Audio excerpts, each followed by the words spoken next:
Hello everyone, this is Eagle News. I'm Rose Papa Angeles in Washington. It's the first Saturday of October 2023 here in the nation's capital. This week's recap begins with a delightful celebration. From its congregations in Asia to various nations and states across the globe, this year marks the Iglesia ni Cristo or Church of Christ Golden Jubilee in the continent of Europe. Thousands of Iglesia ni Cristo members from all over gathered at London's iconic concert venue, the OVO Wembley Arena. Part of the celebration is a truly impressive musical. Beverly Madrid has the story. An inspiring story of humble beginnings to what is now a dynamic global success, a symbol of dignity and strength, such as the thriving progress of the Iglesia ni Cristo Church of Christ. The Iglesia ni Cristo celebrates a significant milestone since its establishment in the UK 50 years ago, with its magnificent chapels and congregations now spread all across the globe. The INC is known worldwide for its various social-civic work in the community, as well as a devout sense of unity and cohesiveness within its members. Here in Wembley Arena, over 5,000 attendees are gathered in celebration of the Iglesia ni Cristo's 50 years of remarkable growth and expansion here in Europe. A solemn worship service was the first order of the day, led and officiated by the Iglesia ni Cristo's Executive Minister, Brother Eduardo V. Manalo, with attendees and guests coming from all over Europe and abroad.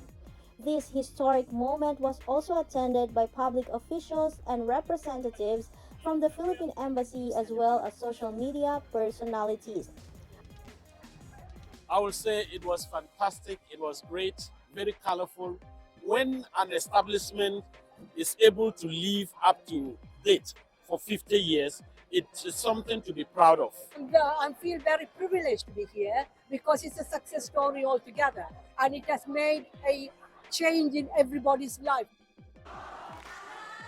Today's anniversary celebration is not only significant because it's a celebration of the 50 years of Iglesia ni Cristo here in Europe, but it's also testament to the enduring strength and unity of the church. A large-scale oratorio consisting of 200 choir voices sang along to the amazing sound of the live orchestra. All musical pieces are the original composition of the Iglesia ni Cristo Choir Department. The concert was an array of musical talents, with an audience-packed arena delighted by a joyous variety of musical narratives and artistic dance interpretations. This is a wonderful concert with a fantastic orchestra. You could see so much hard work has gone into this, and it was truly wonderful to witness this celebration as well.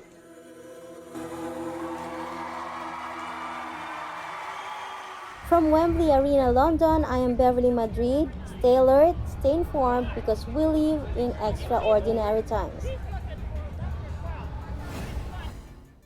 In other news, the National Cancer Institute, or NCI's latest annual report to the nation on the status of cancer reveals that new diagnoses of major cancer types in the country fell sharply in early 2020. Rosel Feria reports. Opportunities for early cancer detection have been missed during the start of the COVID-19 pandemic. In a recent report by NCI, not only did the number of cancer diagnoses abruptly decline, but also that of pathology reports. This decline was most likely due to interruptions in medical care.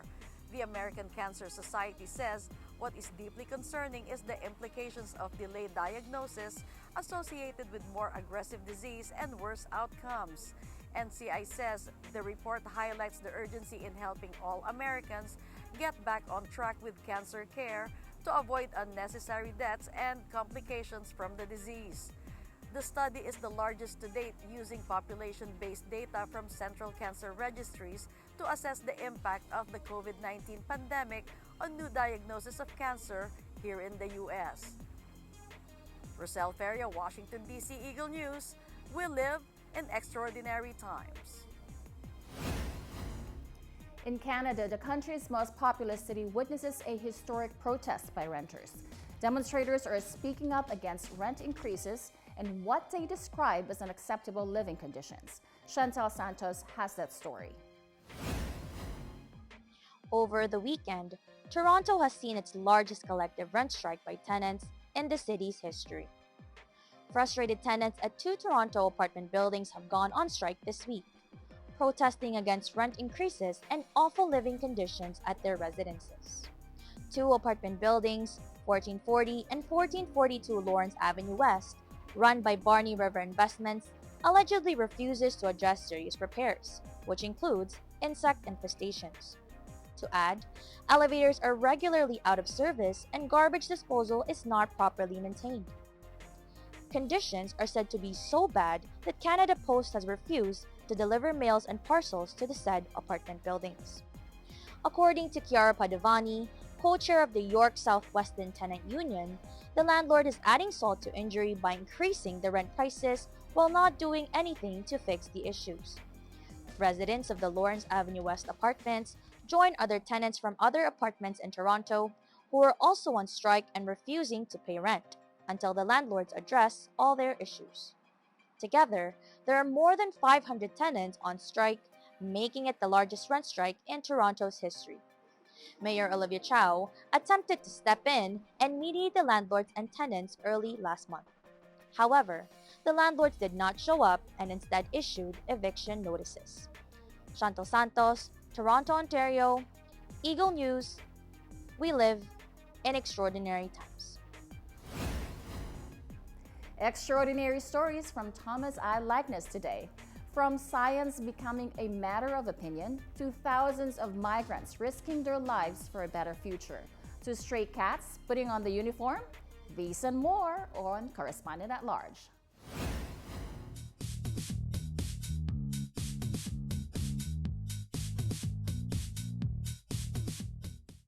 And now news and commentary from around the globe.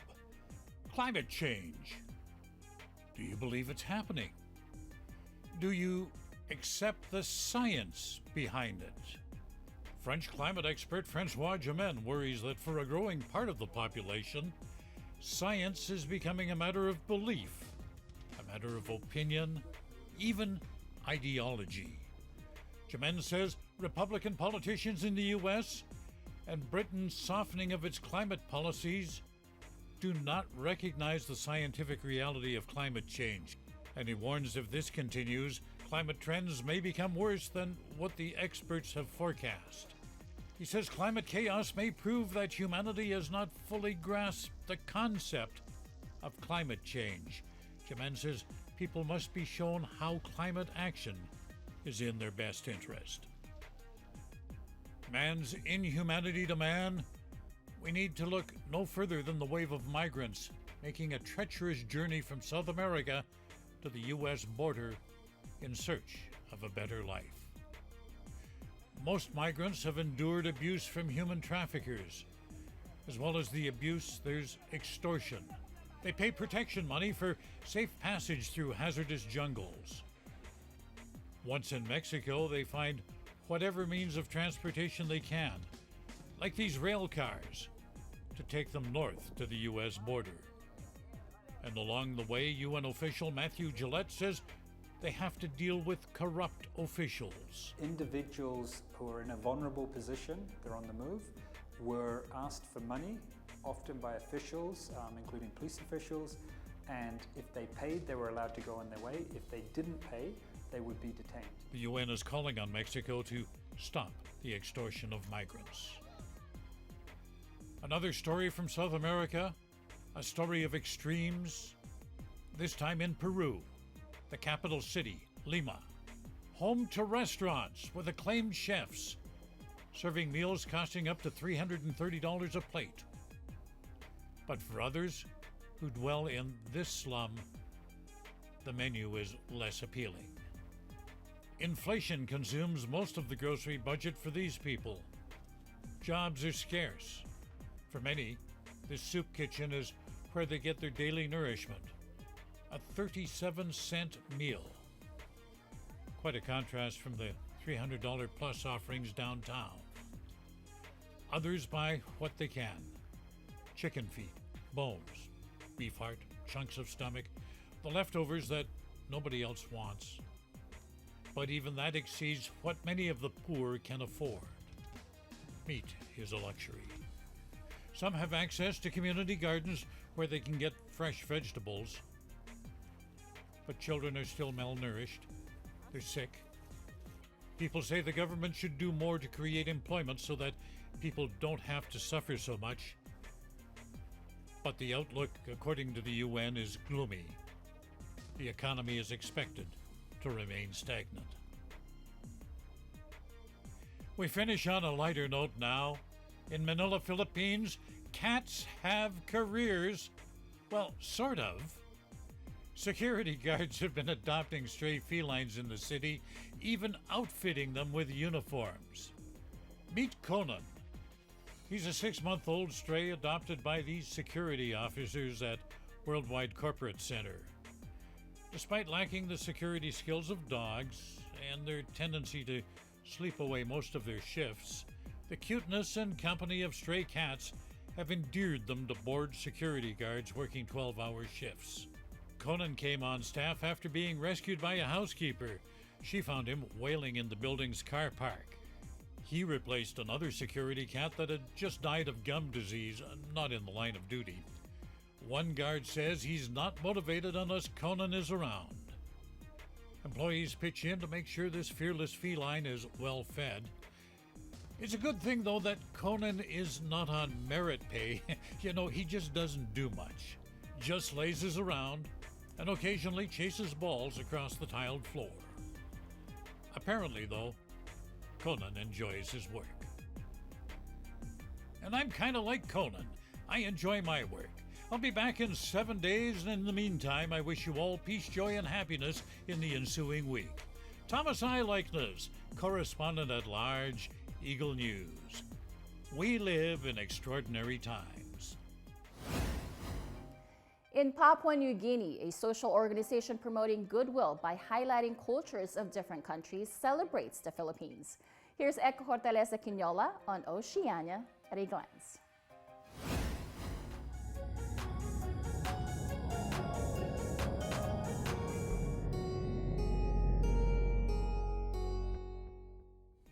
This October, the All Nations Women's Group Papua New Guinea centers on the rich cultural heritage, values, and traditions of the Philippines. The event showcases the best of the Philippines, from the baro at saya, to indigenous crafts, to delectable foods, and to customs and traditions.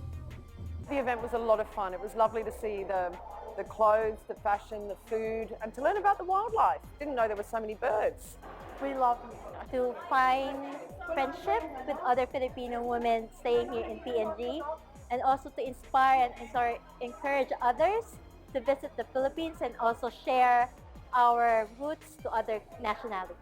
As part of the celebration, the organization extends a donation to one of the schools in the city. All Nation Women, actually, they have decided to donate more funding for the schools, buying books for the children and for the teachers, and we are extremely grateful.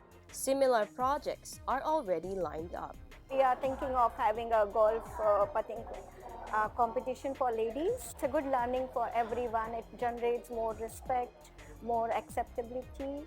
Thank you so much for organizing. We love Philippines, and today's celebration has actually increased the love for Filipinos more.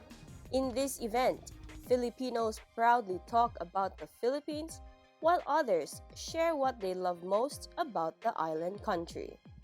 Being part of this All Nation and being part of the very rich Filipino culture and a part of these amazing women, it's been very good for me, because in a country where I don't really have family or friends, they're pretty much everything. Proud as a Filipino because we're being compassionate and very accommodating people. Kamusta sa inyong lahat? Thank you.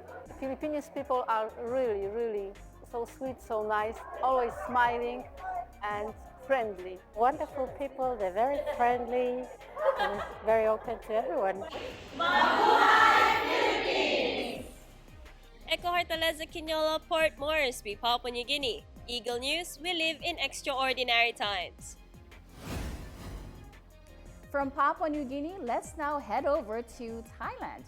With the world dealing with climate troubles due to global warming, Iglesia ni Cristo, or Church of Christ members in Rayong, got together to help make their neck of the woods a little greener. Crystal Mapa tells us more on Down to Earth.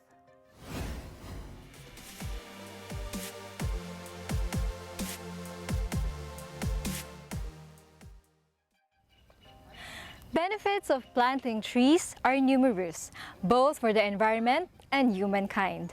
Iglesia ni Cristo members here in Thailand, through the Felix Y. Manalo Foundation, planted fruit-bearing saplings to show their care to the community here in Banchang, Rayong.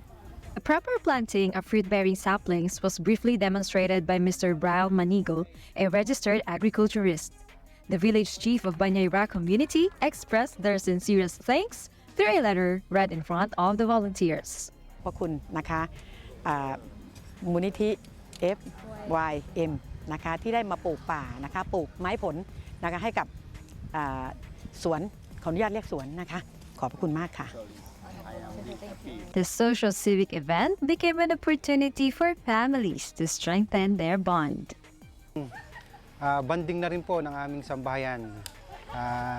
Natutunan din po ng aming mga anak kung paano magpahalaga sa kapaligiran. Brother Willen Regalado, the district supervising minister in Thailand, explains why members volunteer. Tree planting activity is one of the projects of the Iglesia ni Cristo through the leadership of Brother Eduardo V. Manalo. This activity aims to help the community where members of the Iglesia ni Cristo are in and to help the community to protect the environment. Volunteers participated with enthusiasm that even under the warm weather, they benefited in being united with the church administration. Reporting from Banchang, Rayong, Thailand, I am Crystal Mapa. We live in extraordinary times. We head back to the United Kingdom as our very own Jane Kathleen Gregorio takes us around London and shows us how to enjoy the city with very limited or close to no spending. Here's Adventure Awaits.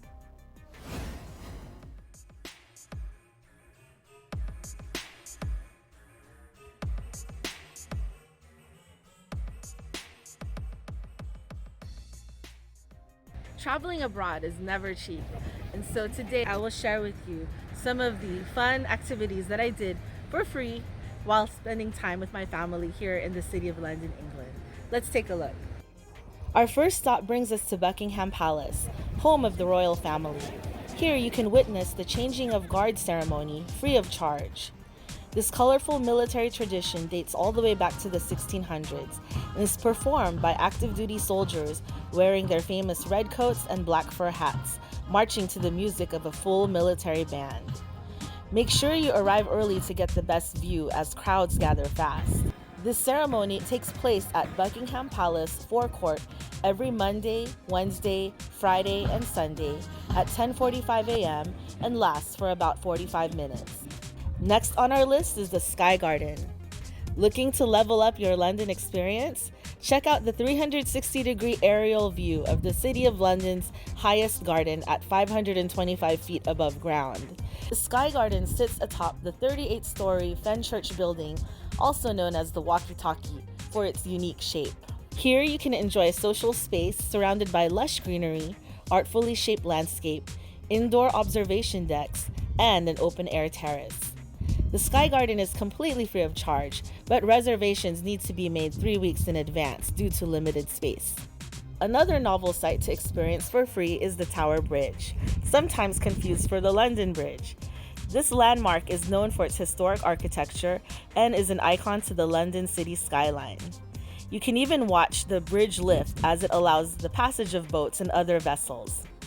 No London tour can be complete without a photo selfie of the city's famous landmarks, such as Big Ben. Did you know Big Ben was actually the name of the largest bell inside the clock tower? The nickname was later applied to the entire tower itself. You can also take a picture of the London Eye, which sits just across the River Thames. So after taking a selfie with Big Ben, turn around and take a selfie with the London Eye, which is the largest Ferris wheel in the UK. Did you know that many of London's museums are free to the public? Due to limited time, I decided to visit the National Portrait Gallery, which is part of the National Gallery. And here you can immerse yourself for hours, browsing the collection of portraits of historical and famous British people from the 1300s to the present. And last but not least, our tour of free London attractions ends with the exterior of the Now building, right outside the Elizabeth Line entrance in Tottenham Court train station. Here, you can find an immersive wonderland, 360 degrees of digital video art on a 23,000 square foot floor-to-ceiling LED canvas. It's a great way to relax and treat your eyes to a psychedelic world of colors on 16K screens 4 stories high. Best of all, it's free to the public. These are just a few of the many free attractions London has to offer. And if you're on a limited time and on a budget, make sure to prioritize the places most important to you. From London, England, I'm Jane Kathleen Gregorio with Eagle News. We live in extraordinary times. Before we let you go, here is our photo of the week.